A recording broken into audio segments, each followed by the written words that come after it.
여러분, 중세시대 때 살았던 수도사 중에요, 보나벤투라라는 인물이 있습니다. 태어난 지 채 1년이 되지 않았을 때 이 보나벤투라는 목숨을 잃을 중병에 걸렸었는데요. 그의 어머니는 어찌할 도리가 없어서 발만 동동 구르다가 이 아기 보나벤투라를 가슴에 품고 어떤 수도원을 찾아가서 유명한 수도사에게 그 아기를 보여줬다고 합니다. 그 수도사는 어머니 품에 안겨 있는 그 아기를 보고는요, 잘 왔습니다 혹은 잘 됐습니다 라는 뜻으로 당시 이탈리아 말로 보나벤투라라고 이렇게 환영하며 그 아기를 맞았던 것입니다.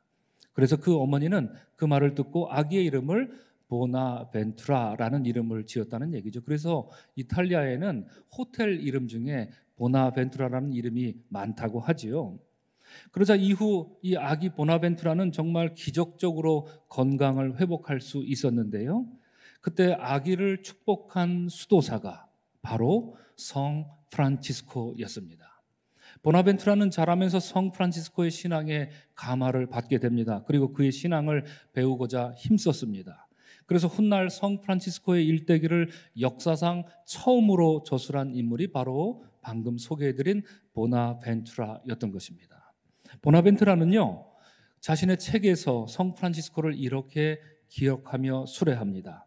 성 프란치스코는 늘 선을 행하도록 애썼다. 마치 야곱이 보았던 층계를 오르락 내리락 하는 천사들처럼 그는 기도하면서 자신의 마음을 하나님께 들어 올리든지 아니면 이웃에게로 내리든지 하면서 늘 바빴다, 이렇게 말합니다. 여러분, 이 말이 무엇을 뜻할까요? 보나벤투라가 바라본 성 프란치스코는 마치 하늘을 오르락 내리락 하던 천사와 같았다는 말입니다. 하늘에 올라가서 하나님의 사랑을 직접 받아들고 내려와서 이 세상 사람들에게 말과 행실로 전했던 위대한 하나님의 천사가 바로 성 프란치스코였다. 이 말을 보나벤투라가 하고 있었던 것입니다.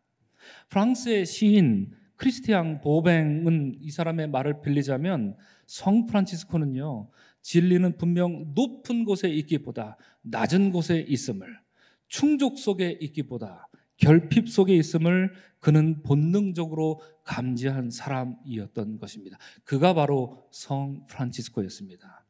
여러분, 이러한 성 프란치스코의 사상은 오늘 할렐루야 찬양대 솔리스트들이 노래한 평화의 기도에 고스란히 녹아 있습니다. 주여, 나를 평화의 도구로 써주소서. 미움이 있는 곳에 사랑을, 상처가 있는 곳에 용서를, 분열이 있는 곳에 일치를, 의혹이 있는 곳에 믿음을 심게 하소서. 위로받기보다는 위로하고 이해받기보다는 이해하며 사랑받기보다는 사랑하며 주님을 온전히 믿음으로 영생을 얻기 때문입니다. 이렇게 노래하죠. 이렇게 말합니다. 물론 여러분, 성 프란치스코의 전기 어디를 찾아봐도 그가 평화의 기도를 지었다라는 얘기는 없습니다만, 그래서 실제로 누가 이 기도문을 썼는지 명확하진 않습니다. 하지만 분명한 것은 이 성 프란치스코야말로 이 평화의 기도에 가장 합당하게 살다간 인물이었다 하는 점입니다. 그는 이 세상에 내려와 이 기도문처럼 살다간 천사와도 같았고요, 그렇게 살다가 다시 하늘로 돌아간 위대한 하나님의 사도였던 것입니다. 오늘 이 아름다운 찬미로 우리의 예배를 더욱 값지게 해주신 우리 할렐루야 찬양대 지휘자님과 또한 솔리스트들에게 마음으로부터의 감사를 전합니다. 아울러 여러분, 이 찬미의 노랫말들이 그저 오늘 이 시간 잠깐 듣고 사라지는 것이 아니라 여러분들의 영혼에 깊은 울림으로 자리 잡게 될 수 있기를 주님의 이름으로 축원을 드립니다. 오늘 함께 나눈 누가복음의 본문에서 우리는요, 이 천사처럼 살았던 성 프란치스코와는 비교할 수 없는, 급이 다르죠. 비교할 수 없는 저 하늘에서 내려오신 하나님의 아들 예수 그리스도를 만나게 됩니다. 본문에서 예수께서는 제자들을 데리고 기도하기 위해 산에 올라가신 뒤로 그 모습이 영광스럽게 변화되셨습니다. 그래서 우리는 오늘 본문의 사건을 변화산 사건이라 이렇게 이름을 붙입니다. 우리 한번 따라하겠습니다. 변화산 사건. 그렇습니다. 온라인으로 예배하시는 분들 함께 큰 목소리로 따라하시기 바랍니다. 변화산 사건. 그렇습니다. 그리고 이런 이유로 세계 모든 교회들은 오늘을 변화주일 혹은 변모주일이라 부르며 지키고 있습니다. 오늘 본문은 예수님의 사역에 있어서 아주 중요한 전환점이 되는 사건을 말해주는데요. 이 말씀을 좀 더 잘 이해하기 위해서 우리가 몇 가지 반드시 주목해야 할 것이 있습니다. 첫째는요, 29절이 말하는 것처럼 예수께서 기도하실 때에 그의 용모가 변화되고 그의 옷이 휘어져 광채가 났다 하는 것입니다. 여러분, 구약 성경에도 얼굴에서 광채가 났던 또 다른 인물이 있죠. 오늘 임재성 집사님이 읽어주신 구약 출애굽기 34장에 나오는 인물이 있죠. 누구였습니까? 모세입니다. 오늘 성서일과 구약의 말씀인 출애굽기 34장에 보면 모세가 하나님의 계명을 받으러 시내산에 올랐다가 얼굴에 광채가 났습니다. 하지만 오늘 본문의 예수님과 이 출애굽기의 모세, 비록 둘 다 얼굴에 광채가 났지만 두 경우는 분명히 근본적으로 다릅니다. 출애굽기는 말하기를 모세가 하나님과 대화했기 때문에 그것이 이유였습니다. 모세가 하나님과 대화했기 때문에 얼굴 피부에 광채가 났다는 것입니다. 모세는 시내산에서 거룩하신 하나님의 임재를 온몸으로 경험한 뒤로 그의 얼굴에 광채가 나기 시작했던 것입니다. 여러분, 밤하늘에 떠 있는 달은 스스로 빛을 낼 수 없습니다. 달은 스스로 빛을 내는 게 아니라 오직 태양으로부터 빛을 받아서 빛을 반사하는 반사체입니다. 마찬가지로 한낱 인간이었던 모세는 스스로 광채가 난 게 아니라 다만 하나님 임재의 영광이 그 모세의 얼굴에 그을려서 그것이 광채라는 흔적으로 남았던 것입니다. 그러나 여러분, 오늘 누가복음의 본문에서 용모가 변화되고 그 옷이 휘어져 광채가 난 예수님은 이런 모세의 광채와는 비교가 되지 않습니다. 그것은 요한복음 1장 14절이 고백하는 것처럼 은혜와 진리가 충만하신 독생하신 예수님의 영광이 나타난 것이기 때문입니다. 용모가 변화된 예수님의 모습은 달빛과 같은 반사체가 아니라 태양처럼 스스로 빛을 내는 발광체였던 것입니다. 그 옛날 초대교회 성도들이 찬양에 맞이 않았던 꺼지지 않는 태양으로 오신 예수 그리스도시여, 꺼지지 않는 태양으로 오신 예수 그리스도의 그 영광이 그날 그 산에 가득 넘친 사건이 오늘 우리가 함께 읽은 변화산 사건이었던 것입니다.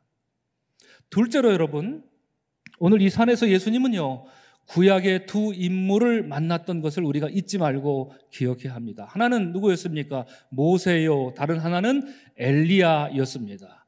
왜 모세와 엘리야를 만났는지 여러분 많이들 들어보셨지요? 잘 아시다시피 모세는 구약의 율법을 대표합니다. 엘리야는 구약의 예언자들을 대표합니다. 즉 율법과 예언의 각각 대표 선수들이 예수님의 소집 명령에 따라 이 산에 모여서 마치 정상회의를 벌이는 그런 모습입니다. 그런데 여러분, 예수님과 모세와 엘리야, 이 세 사람이 많은 대화를 나눴을 것 같은데 예수님은 과연 모세에게 뭐라고 하셨을까? 예수님은 과연 엘리야에게 무슨 말씀을 하셨을 것 같은데 무슨 말씀을 하셨을까? 저는 이것이 몹시도 궁금했습니다. 하지만 안타깝게도 오늘 본문에서 예수님께서 그들에게 뭐라 하셨는지 성경은 말하고 있지 않습니다만, 다만 여러분 31절을 보시면 오늘 본문 중에 31절과 32절이 가장 중요한 구절이기도 합니다만 31절을 여러분 보시면 영광 중에 나타난 모세와 엘리야가 예수님께 말을 건네고 있습니다.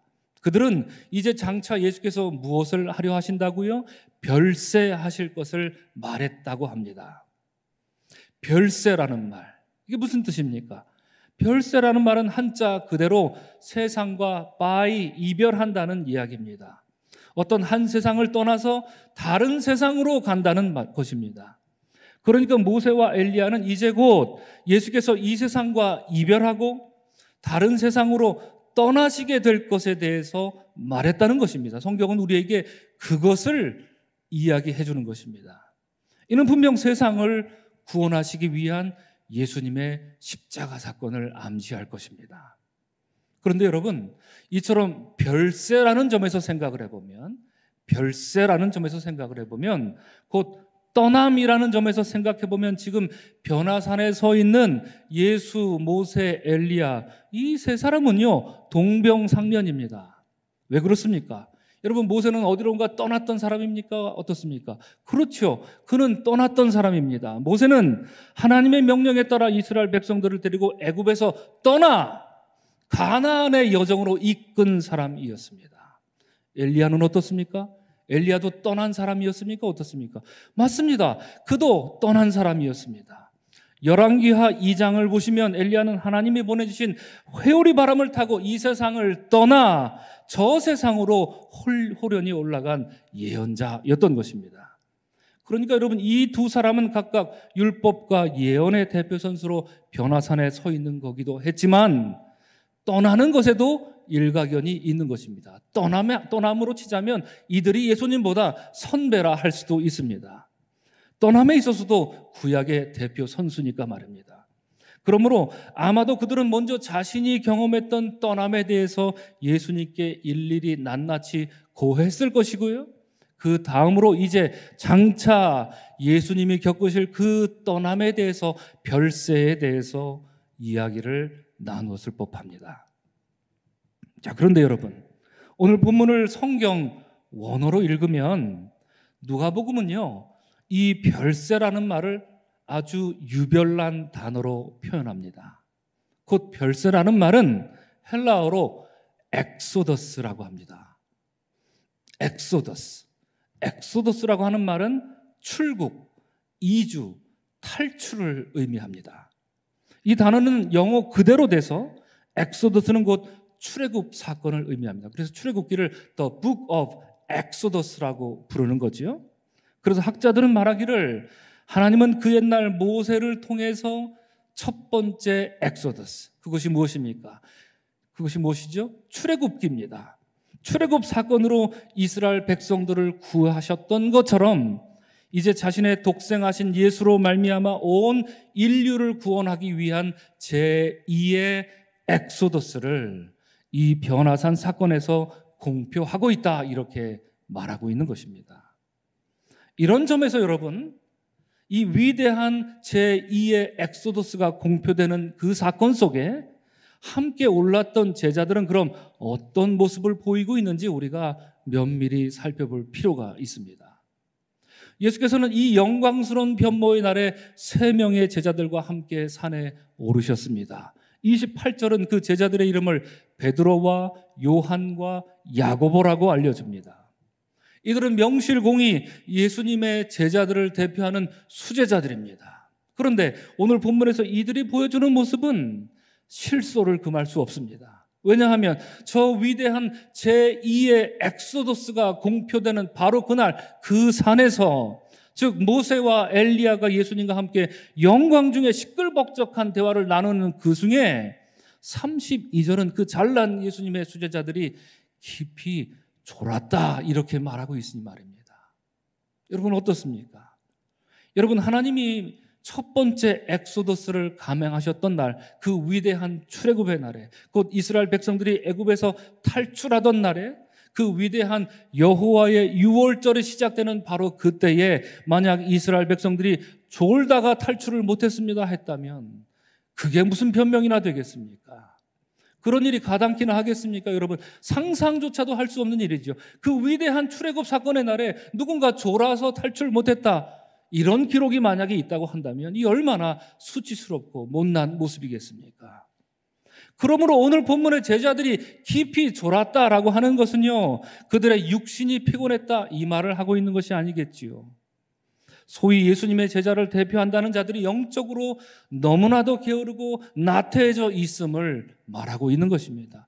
제자들은 예수님이 이끌어 가실 제2의 엑소더스를 맞이할 준비가 전혀 되지 않은 상태로 그저 깊이 졸고만 있었던 것입니다. 그런데 32절을 조금 더 보시면 바로 이어서 성경은 말합니다. 그렇게 깊이 졸았던 제자들이 깨어납니다. 잠에서 깬 이유는 무엇이었지요? 왜 잠에서 깨었을까요? 그들은 모세와 엘리야가 예수님이 별세하실 것을 말할 때 그 말하는 소리에 깬 것입니다. 한참 듣다가 보니까 뭔가 웅성웅성 하는 소리가 밖에서 들렸던 것입니다. 그래서 그 소리에 깬 것입니다. 그것도 성경은 말하기를 그냥 깬 것이 아니라 온전히 깨었다, 이렇게 성경은 말합니다. 그리고 여기서 온전히 깨었다는 말은 신약 성경에 딱 한 번만 나오더라고요. 이것은 마치 절에서 여러분, 스님이 무엇에 맞습니까? 졸면은요, 죽비에 맞는, 그래서 번쩍 깨는 듯한 그런 모습과 흡사한 장면이 연출된 것입니다. 그들은 번쩍 깼던 것입니다. 아마도 베드로는 허둥지둥 잠에서 깨면서 이렇게 말했을 것입니다. 아니, 내가 지금 뭘 들은 거지? 예수님이 세상을 떠나신다고? 여보게들 이러들 하시게 어서들. 예수님이 세상을 떠난다 하시네. 도대체 이게 무슨 일이란 말인가 하면서 허겁지겁 다른 제자들을 깨웠을 것입니다. 자, 그러면 여러분, 이처럼 예수께서 별세하신다는 소리를 듣고 베드로가 먼저 깨었던 장면을 한번 상상해 보시기 바랍니다. 그러면 다른 제자들도 함께 깨웠습니다. 그러면 이어지는 장면은 어떤 장면이 되어야 합니까? 제자들을 다 깨웠습니다. 그래서 온전히 다 깨어서 앉았습니다. 그러면 바로 이어지는 장면은 무엇이어야 하겠습니까? 예수님께 물어봐야지요. 예수님, 떠나신다니요. 그게 무슨 뜻입니까? 제가 잘못 들은 건가요? 왜 그러셔야 합니까? 꼭 떠나신다면 언제 떠나신단 말입니까? 이렇게 물어야 했던 것입니다. 오늘 본문은 예수님을 향한 이런 질문으로 이어졌어야 했던 것입니다. 그래야 맞습니다. 이렇게 묻는 것이 제자된 도리였습니다.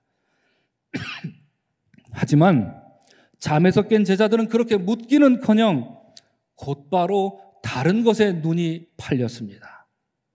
마치 방금 들은 것, 곧 예수께서 세상을 떠나신다는 말을 완전히 잊어버린 사람들처럼 행동합니다. 그들의 눈에 들어온 것은요, 휘황찬란한 영광스러운 모습이었던 것입니다. 32절은 그래서 말하기를 잠에서 깬 제자들이 예수의 영광과 및 함께 선 두 사람을 보았다, 이렇게 말하고 있는 것처럼 제자들은 방금 전 들은 예수님의 별세는 어느새 잊어버렸고요, 그 영광스러운 모습에 시선을 빼앗겨 넋이 나가버린 것입니다. 여러분, 모세가 시내산에서 하나님의 율법을 받고 내려왔을 때, 그래서 그의 얼굴에 광채가 났을 때 그 모습을 처음으로 지켜봤던 이스라엘 백성들은 어떤 반응을 보였습니까? 처음에는요, 모세의 얼굴에 광채가 나서 두려워했었습니다. 그래서 백성들은 모세에게 가까이 가기를 꺼려했다, 성경은 그렇게 말합니다. 그런데 나중에는 어떻게 됐습니까? 그 백성들이요, 이스라엘 백성들은 그 광채에 익숙해집니다. 그렇죠. 매일 보니까 익숙해졌던 것입니다. 급기야 그 광채를 탐하기 시작했습니다. 그래서 모세가 하나님이 명하신 율법을 백성들에게 들려줄 때에도 그들은 그 말씀에 집중하지 않았습니다. 이스라엘 백성들은 모세의 얼굴에 나타난 광채만 쳐다봤다는 것 아닙니까? 모세가 하는 말은 듣지 않았다는 얘기겠고요. 그래서 모세는 하는 수 없이 수건으로 얼굴의 광채를 가렸던 것입니다. 잠깐 있다가 사라질 얼굴의 광채가 아닌 영원하신 하나님의 말씀을 들으라 했던 것입니다. 여러분, 오늘 본문도 마찬가지입니다. 오늘 이 변화산 사건에서 가장 중요한 것은요, 예수님의 모습이 영광스럽게 변한 것, 그게 중요한 게 아니었습니다. 모세와 엘리야가 나타난 것도 본질적으로는 중요한 것이 아닙니다. 이 변화산에서 가장 중요한 핵심적인 사건은 이제 예수께서 떠남, 별세, 이것으로 이루실 구원 사건, 곧 제2의 엑소더스였습니다. 그것은 여러분과 저를 포함한 온 인류를 구원하기 위한 주님의 십자가 사건을 의미하기 때문입니다. 하지만 33절을 보시면 안타깝게도, 그리고 매우 황당무계하게도 제자들은 이러한 예수님의 뜻과는 정반대의 것을 제안하고 있습니다. 어떻든가요? 떠남을 말씀하시는 예수께 제자들은 머물겠다 합니다. 그것도 초막 셋을 짓고 눌러 앉자, 이렇게 말하고 있습니다. 거기에는 그럴듯한 거창한 이유도 갖다 붙입니다. 하나는 주를 위하여, 하나는 모세를 위하여, 하나는 엘리야를 위하여 짓겠습니다. 우리 여기 머뭅시다. 이렇게 제안을 하고 있습니다. 하지만 여러분, 결국 그것은 누구를 위한 것이었습니까? 정말 주를 위한 것입니까? 정말 모세를 위한 것입니까? 정말 엘리야를 위한 것이었습니까? 정말 결국 그것은 누구를 위한 것이었던 것입니까? 베드로는요, 이미 자기도 모르게 속내를 내비쳤던 것입니다. 뭐라고 했습니까? 뭐라고 했죠? 우리가 여기 있는 것이 좋사오니. 그렇습니다. 우리가 여기 있는 것이 좋사오니 라고 말입니다. 결국 머물고자 했던 것은 자기 자신을 위한 것이었습니다. 그러면서도 주를 위한 것이라고 말하고 있습니다. 그래서 누가복음은 기록하기를 저들은 자기가 하는 말이 무슨 말인지도 모르고 있었다 하며 허탄한 심정을 표현해주고 있는 것입니다. 이것이 우리가 목격한 변화산 제자들의 초상이었습니다. 사랑하는 성도 여러분, 주님은 지금 잠들어 있는 우리를 깨우시며 함께 떠나자 하시는데, 혹 우리들은 이런 주님의 음성이 아니라 주님의 영광스러운 모습만 탐했던 제자들의 모습을 혹시 우리는 갖고 있는 것은 아닙니까? 이제 신앙의 성숙과 변화를 위해 제2의 엑소더스로 나아가야 하는데 그저 초막이나 짚고 주저앉으려고 했던 신앙에 머물러 있는 모습 혹시 우리들의 신앙은 아닌가요? 그러면서도 주를 위한 것입니다 라고 말하며 주님 앞에 자기가 하는 말이 무슨 말인지도 몰랐던 제자들의 모습이 혹시 우리들의 모습은 아닌가요? 하나님의 율법을 전하는 모세의 말이 아니라 그저 모세의 얼굴에 빛나는 광채의 시선이 팔렸던 이스라엘 백성들의 모습이 혹시 우리들의 모습은 아닌가요? 묻는 것입니다. 우리 사랑하는 서강의 성도 여러분, 이번 주 수요일 새벽부터 우리는 사순절기에 들어갑니다. 주님은 오늘 본문을 통해 우리에게 40일간의 영적 훈련을 위해 함께 떠나자 말씀하십니다. 비록 우리가 지금 코로나 바이러스 상황으로 인해서 당분간 온라인으로 예배하겠지만 그러하기에 함께 떠나자 하시는 주님의 음성은 더더욱 애달프고 간절하게만 들립니다. 그 간절한 주님의 초대에 아멘으로 응답하는 우리 모두가 될 수 있기를 주님의 이름으로 축원합니다. 그리하여 주님이 이끄시는 제2의 엑소더스로 인하여 익숙한 신앙에 안주하는 것이 아니라 성숙한 신앙으로 나아가고자 회개하고 결단하는 그런 사순절기를 우리 모두가 맞게 되시기를 주님의 이름으로 축원합니다. 아멘. 기도하겠습니다. 사랑의 하나님, 오늘 우리가 만난 누가복음의 변화산 속의 제자들의 모습은 우리들의 모습이었습니다. 주님, 언제나 주님의 말씀을 깨닫기보다는 그 이외 것에 더 관심이 많이 갔던 우리들의 모습을 주님께 회개합니다. 나를 위한 것이었음에도 늘 언제나 주님을 위한 것이었습니다. 이렇게 합리화했던 우리들의 신앙의 모습이 마치 제자들의 모습과도 같았습니다. 주여, 우리를 불쌍히 여겨 주시옵소서. 감사하게도 이번 수요일 날 우리는 사순절에 들어가게 됩니다. 주님의 사랑과 위대한 십자가의 사랑과 주님의 고난을 묵상하며 그 놀랍고도 신비로운 기간에 우리를 주께서는 초대해 주셨습니다. 주님, 이 사순절을 우리로 하여금 제2의 엑소더스로 맞이할 수 있도록 결단하는 우리 모두가 되게 도와주시옵소서. 코로나 바이러스 일에서 한치 앞을 내다볼 수 없는 이런 어험한 시간들을 보내고 있습니다. 비록 우리가 온라인으로 예배할지라도 우리의 영혼이 주눅들지 않게 하시고 더욱더 의연히 각자 예배하는 처소에서 더욱더 하나님을 드높이며 주의 말씀에 순종을 다짐하는 우리 모든 성도들이 될 수 있도록 주님 함께하여 주시옵소서. 감사하고 축복하며 예수님의 이름으로 기도합니다. 아멘.